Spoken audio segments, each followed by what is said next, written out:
ഇന്ത്യയിൽ ഭീകരവാദ പ്രവർത്തനങ്ങൾ നടത്താനായി മാത്രം പാകിസ്ഥാന്റെ ചാരസംഘടനയായ ISIക്ക് കീഴിൽ പ്രത്യേക സംഘം പ്രവർത്തിക്കുന്നതായി റിപ്പോർട്ട്.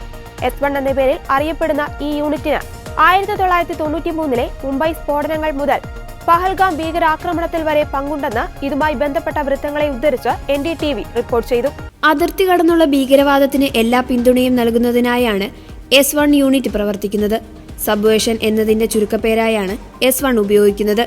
പാക് സൈന്യത്തിലെ ഒരു കേണലാണ് S1 യൂണിറ്റിന് തലവനാകുക. ഉയർന്ന റാങ്കിലുള്ള 2 ഓഫീസർമാർ പ്രവർത്തനങ്ങൾ ഏകോപിപ്പിക്കും.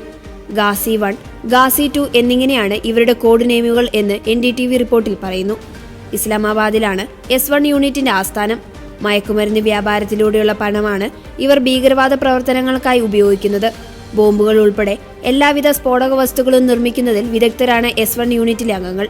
വിവിധതരം ആയുധങ്ങൾ ഉപയോഗിക്കുന്നതിലും പ്രാവീണ്യമുള്ളവരാണ്. ഇന്ത്യയിലെ ഭൂരിഭാഗം പ്രദേശങ്ങളുടെയും മാപ്പ് സംഘത്തിന്റെ കയ്യിലുണ്ടെന്ന് റിപ്പോർട്ടിൽ പറയുന്നു. കഴിഞ്ഞ 25 വർഷമായി S1 യൂണിറ്റ് പ്രവർത്തിക്കുന്നുണ്ട്.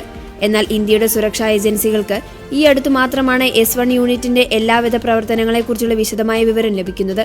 ഇന്ത്യയിൽ ഭീകരാക്രമണം നടത്തുക എന്ന മുഖ്യ ലക്ഷ്യമാക്കിയ സംഘത്തിന് പാകിസ്ഥാനിലെ എല്ലാ ഭീകര സംഘടനകളുമായും അടുത്ത ബന്ധമുണ്ട്. ജെയ്ഷെ മുഹമ്മദ്, ലഷ്കർ-ഇ-തൊയ്ബ, ഹിസ്ബുള്ള, മുജാഹിദീൻ തുടങ്ങിയ ഭീകര സംഘടനകളുടെ പരിശീലന ക്യാമ്പുകളിൽ S1 യൂണിറ്റ് അംഗങ്ങൾ പങ്കെടുക്കാറുണ്ട്. അതേസമയം നീണ്ട താടിയും ഗ്രാമീണ വേഷവുമായി സാധാരണക്കാരായാണ് ഇവർ പങ്കെടുക്കാറ്. വളരെ രഹസ്യമായുള്ള പ്രവർത്തനങ്ങളായതിനാൽ തങ്ങൾക്ക് പരിശീലനം നൽകുന്നത് ISIയുടെ കീഴിലുള്ളവരാണെന്ന് തീവ്രവാദ സംഘടനയിലുള്ളവർ പോലും അറിയാറില്ല. 2 ദശാബ്ദത്തിനിടെ S1 യൂണിറ്റിന്റെ ആയിരക്കണക്കിന് ഭീകരർക്ക് പരിശീലനം നൽകിയെന്നാണ് ഇതുമായി ബന്ധപ്പെട്ടുള്ള വൃത്തങ്ങളെ ഉദ്ധരിച്ചുള്ള NDTVയുടെ റിപ്പോർട്ടിൽ പറയുന്നത്.